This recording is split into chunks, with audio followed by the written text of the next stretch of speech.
사랑하는 사람과 함께 떠난 산. 그곳은 둘만의 추억이 쌓이는 장소가 되어야 했습니다. 하지만 누군가에게 그 산은 영원히 돌아오지 못한 마지막 길이었습니다. 새벽 2시의 칼바람 속에서 그녀는 눈을 감아야 했고 그는 홀로 내려왔습니다. 도움을 구하러 갔다는 남자, 그녀를 남겨두고 떠났다는 사실. 과연 이것은 비극적인 사고일까요? 아니면 죽음을 예견한 방치였을까요? 오늘은 오스트리아 최고봉 그로스글로크너에서 벌어진 비극적인 사망사고와 이를 둘러싼 과실치사 논란에 대해 깊이 있게 알아보겠습니다.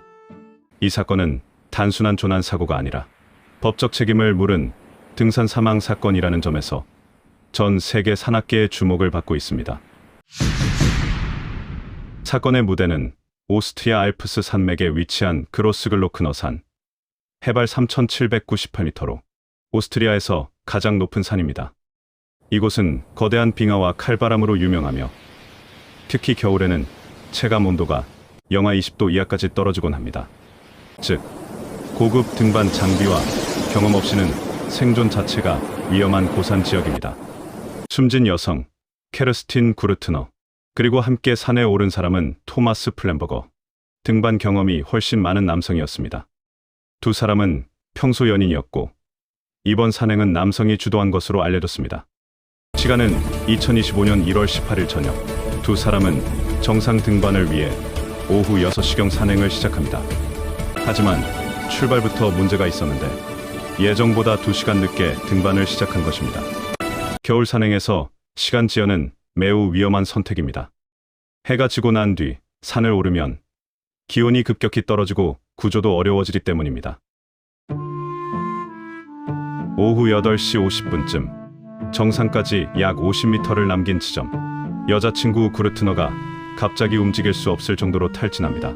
이미 체온이 떨어지고 방향 감각까지 잃은 상태였다고 합니다. 그로스글로크너 정상 부근은 거센 강풍과 눈바람이 끊임없이 불어 잠깐만 멈춰 있어도 저체온증에 빠질 수 있습니다. 당시 기온은 영하 8도, 체감 온도는 영하 20도에 이르는 혹독한 날씨였습니다. 그런데 남성은 구조를 서둘러 요청하지 않았다고 합니다. 남성은 자정이 넘어서야 처음으로 경찰에 연락합니다. 하지만 충격적인 사실은 그 이후 휴대전화를 무음으로 설정해 더 이상 전화를 받지 않았다는 점입니다. 구조 요청을 했지만 구조대가 연락을 취할 수 없는 상황을 스스로 만든 것입니다. 새벽 2시, 남성은 결국 여자친구를 남겨두고 혼자 하산하기로 결정합니다. 그리하여 새벽 3시 30분이 되어서야 산악 구조대와 연락이 이루어집니다. 하지만 이때에도 그는 휴대전화를 또다시 무음 상태로 유지한 것으로 확인됩니다. 구조대원들은 즉시 수색에 나섰고 오전 10시에서야 그녀를 발견했습니다. 그러나 이미 동사한 상태였습니다. 여기서 또 중요한 사실이 드러납니다. 남성은 하산하기 전 저체온증으로 쓰러진 구르트너에게 담요나 비박 장비를 사용하지 않았습니다. 그녀의 몸을 보호하는 최소한의 조치조차 하지 않았다는 점입니다. 오스트리아 검찰은 다음과 같은 이유로 플랜버거를 과실치사 혐의로 정식 기소했습니다. 검찰이 주장하는 핵심 과실은 5가지입니다. 등반 능력이 부족한 여자친구를 무리한 고산 지형에 데려간 점, 예정보다 늦게 출발하여 위험을 초래한 점, 저체온 상태임에도 즉시 구조를 요청하지 않은 점, 구조 요청 뒤에도 휴대폰을 무음으로 두어 구조 지연을 초래한 점, 비상 장비를 사용하지 않고 홀로 내려간 점. 검찰에 따르면 남성은 등반을 주도했고 상대적으로 경험이 부족한 동행자에게 사실상의 가이드 역할을 했기 때문에 그에 합당한 책임을 지는 것이 타당하다고 밝혔습니다. 반면 남성 측 주장을 들어보겠습니다. 남성의 변호인은 모든 혐의를 부인합니다. 그는 이렇게 말했습니다. 비극적인 사고일 뿐입니다. 그는 도움을 구하러 간 것입니다. 즉, 자신이 여자친구를 살리기 위한 최선의 선택을 했다는 주장입니다. 하지만 이 반론이 법적으로 받아들여지지는 미지수입니다.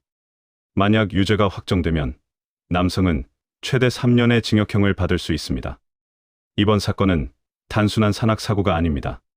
산행 과정에서 발생한 선택과 책임에 대해 도덕적, 법적 질문을 던지고 있습니다. 경험 많은 사람과 초심자가 함께 산행할 때 그 책임은 어디까지인가? 구조 요청을 했다면 그것만으로 책임을 다한 것인가? 예측 가능한 위험을 무시한 선택이 범죄가 될 수 있는가? 우리는 자연 앞에서 누구나 겸손해야 합니다.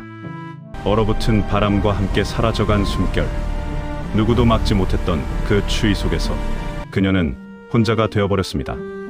우리는 종종 산을 자유의 공간이라고 말합니다.